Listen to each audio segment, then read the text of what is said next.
नेपाली जनताका बीचमा राष्ट्रिय एकता कायम गर। नेपाली जनताका बीचमा एकता कायम गर्नको निम्ति राजनीतिक दलहरूले एउटाले अर्कालाई फुटाउने, केवल सत्तामा पुग्न प्रयास गर्ने, निर्णायक शक्ति बन्न खोज्ने, विदेशीहरूको दलाली गरेर निर्णायक हैसियतमा पुग्न खोज्ने, निर्णायक हैसियतमा पुगेर के नेपालको जङ्गबहादुरको इतिहास दोहोर्याउन खोजिएको हो? जङ्गबहादुरले ब्रिटिस शासकहरूलाई रिझाएर नेपालको शासक बनेका थिए। नेपालका नेताहरूले त्यही इतिहासलाई दोहोर्याउने प्रयत्न गरिएको हो भने त्यो मूर्खता हुनेछ, किनभने नेपालमा जङ्गबहादुर राणा पनि इतिहास बनिसकेका छन्।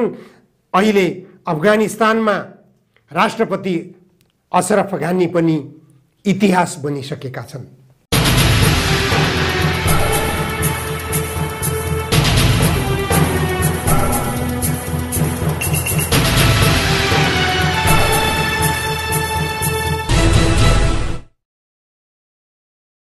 आजको जनचासोको 84औं श्रृङ्खलामा जनधारणा खबरमा यहाँहरूलाई स्वागत छ।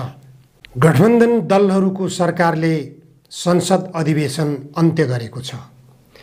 संसद अधिवेशन अन्त्य गरे लगत्तै अध्यादेश मार्फत दलहरू विभाजन गर्ने आधार निर्माण गरिँदैछ।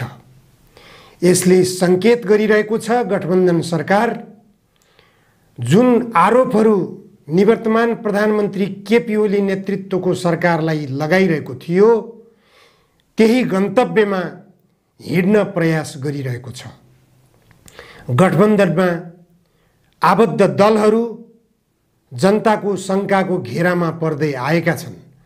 जनताले उनीहरूमाथि शङ्का नगर्ने ठाउँ राखेनन्। यिनीहरूले नेकपा एमालेलाई विभाजन गर्ने आधार बनाइँदैछ। जनता समाजवादी पार्टी जसपालाई विभाजन गर्ने आधार बनाइँदैछ। हिजो केपी ओली नेतृत्वको सरकारले पनि त्यही काम गरेको थियो, जुन काम सबैभन्दा बढी आलोचित भएको थियो र जुन अध्यादेशका कारणबाट सांसद अपहरणसम्मका घटना पनि भएका थिए। अन्ततः प्रधानमन्त्री केपी ओलीले त्यो अध्यादेश फिर्ता लिनु परेको थियो। शेरबहादुर देउवा नेतृत्वको सरकारले पूर्णता पाउन सकिरहेको छैन। यो सरकारको पूर्णता प्राप्तिको निम्ति पनि नेकपा एमालेबाट चोइटिन खोजेको माधव नेपाल समूहलाई छुट्टै पार्टी निर्माण गर्ने आधार तयार गर्न आवश्यक भइरहेको महसुस सम्भवतः शेरबहादुर देउवा प्रधानमन्त्रीले गरिरहेको हुनुपर्दछ। यसमा सबैभन्दा चतुर खेलाडीका रूपमा, माहिर खेलाडीका रूपमा माओवादी केन्द्रका अध्यक्ष पुष्पकमल दाहाल देखिनु भएको छ।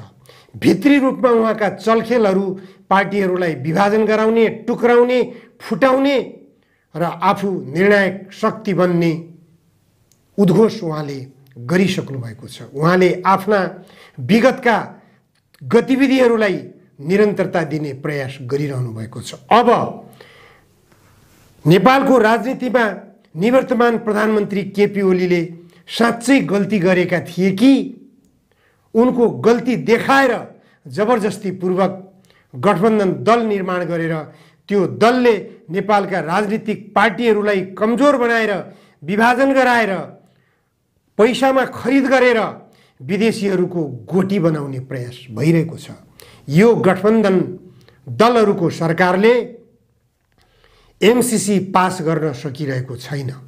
संसदबाट एमसीसी सम्झौता पास गर्नकै निम्ति अध्यादेश मार्फत दलहरूलाई विभाजन गराएर एमसीसी सम्झौताको पक्षमा बहुमत बनाउने प्रयास अहिले प्रधानमन्त्री शेरबहादुरले गरिरहनु भएको छ भन्ने सन्देश पनि बाहिर आइरहेको छ। यदि यो सत्य हो र यस्तो काम हुन गयो, संसदबाट एमसीसी सम्झौता पारित भयो भने नेपाल द्वन्द्वको निशानामा पर्नेछ। नेपाल युद्धभूमिमा परिणत हुनेछ। नेपाल रक्तपातको रणभूमिमा फस्नेछ। त्यसले गर्दा समयमै राजनीतिक दलका नेताहरूलाई सचेत बनाउन, खबरदारी गर्न, प्रत्येक राजनीतिक पार्टीका कार्यकर्ताहरू सचेत बन्न जरुरी छ। उनीहरूलाई दल विभाजनको निम्ति सहयोग नगर्न, सहयोगीको भूमिकामा प्रस्तुत नहुन आवश्यक छ। हामीले देखिरहेका छौँ अमेरिकाले युद्ध नीति थोपर्ने क्रममा कथित शान्ति प्रयास आतंकवादको विरुद्धमा भन्दै अमेरिका विभिन्न देशहरूमा प्रवेश गर्दै आएको छ। हामीले पछिल्लो पटक अफगानिस्तानको घटना देखेका छौँ। अफगानिस्तानबाट 20 वर्षपछि अमेरिकी सेना फिर्ता हुने निर्णय गरेको छ।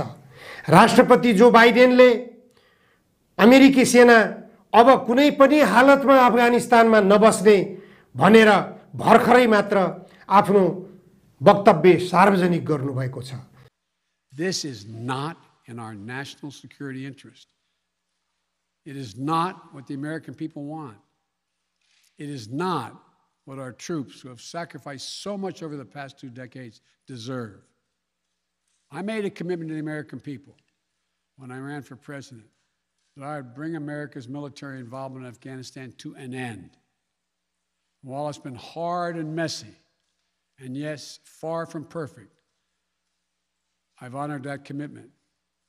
More importantly, I made a commitment to the brave men and women who serve this nation that I wasn't going to ask them to continue to risk their lives in a military action that should have ended long ago.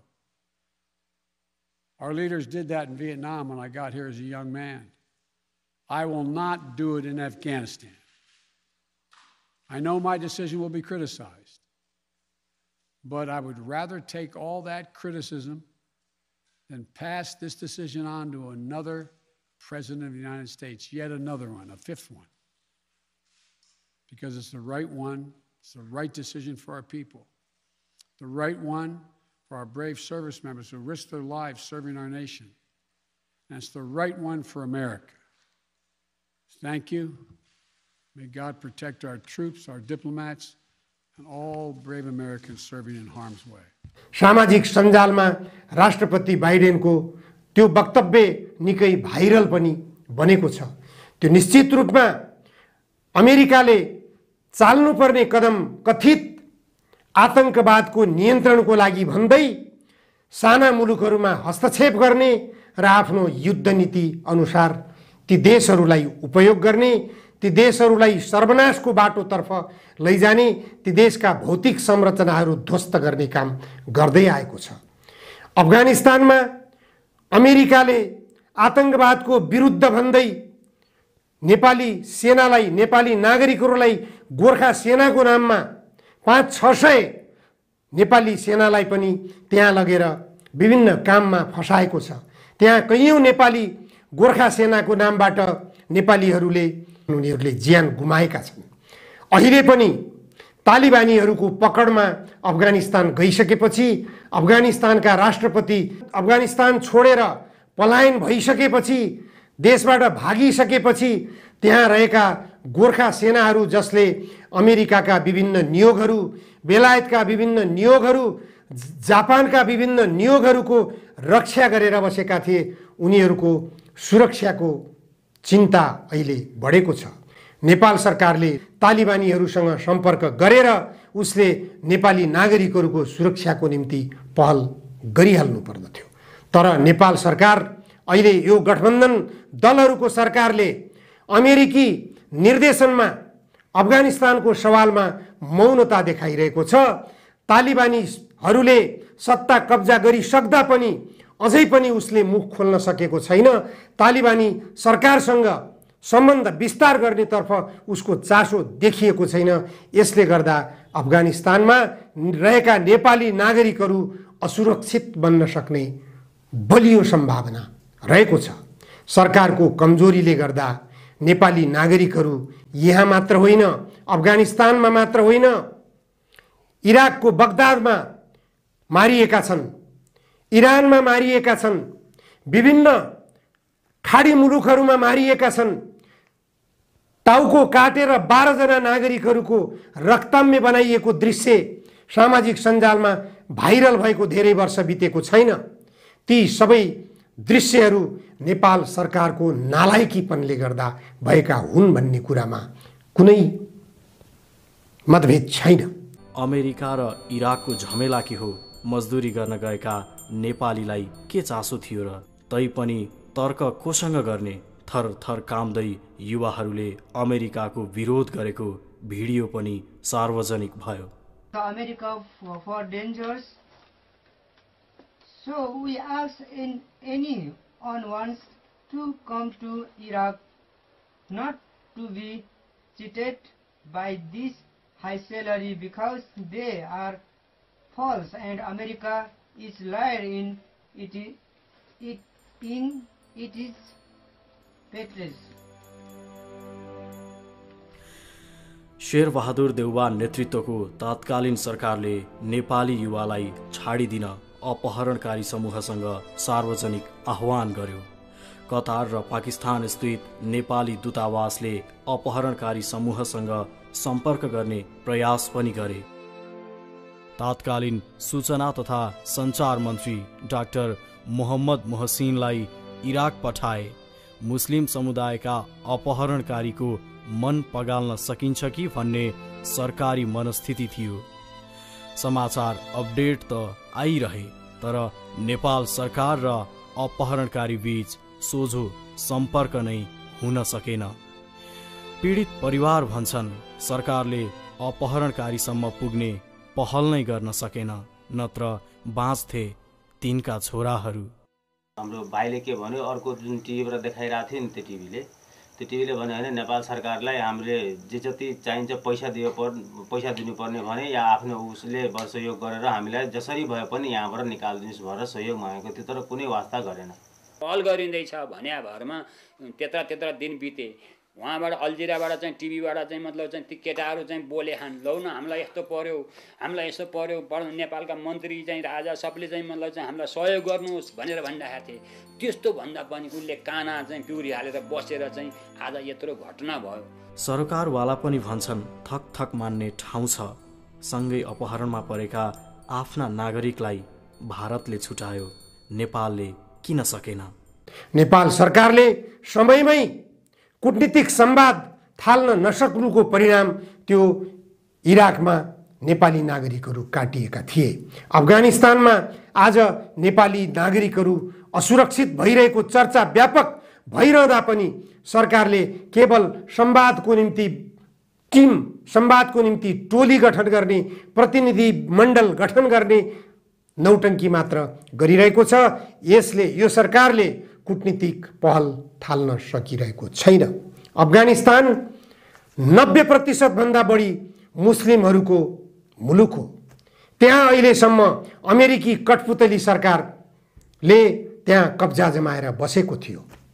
Ashraf घानी राष्ट्रपतिको रूपमा रहेका भए पनि अमेरिकाको प्रत्यक्ष खटन पटनमा उनी चलिरहेका थिए।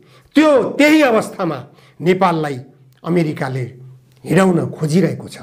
नेपालमा अमेरिकी सेनाले, अमेरिकी दूतावासले के ल्याइरहेको छ? USAID को नाममा त्रिभुवन विमानस्थलमा ल्याइने, विमानबाट ओसारिने सामानहरूमा के आएका छन्?